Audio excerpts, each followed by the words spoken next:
واجي بريانا وبعلى وابشو وعنكو ورورينا ودنكينا وعبرتا kulankan oo qayb ka ah qorshayaasha wasaaradda waxbarashada Galmudug ee ku aadan horumarinta waxbarashada iyo la dagaalanka aqoon la'aanta ubadka Soomaaliyeed ee ku nool deegaanada fogfog ee gobolka Mudug ayaa lagu qabtay deegaanka Eelguula oo ka tirsan degmada Hobyo ee gobolka Mudug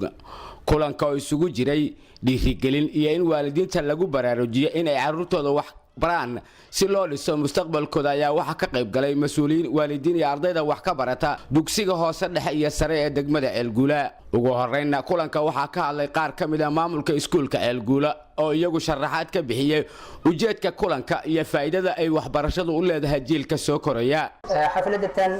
aadka iyo aadka u qiimaha badan waa xaflad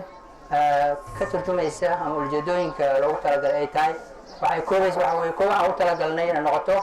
xaflad wacyigelin bulshada loo samaynayo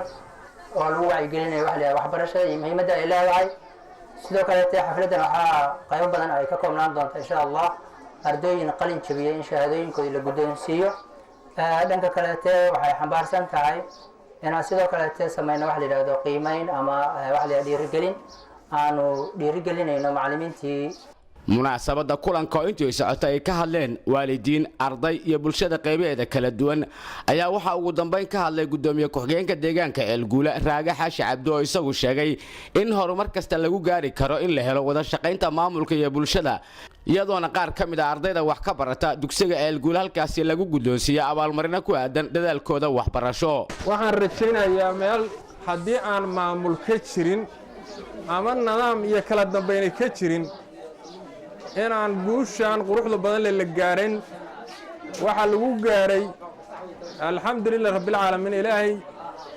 sabab ilaahay iyo inaan maamul iyo midnimo iyo isku xirnaan inaan lahayn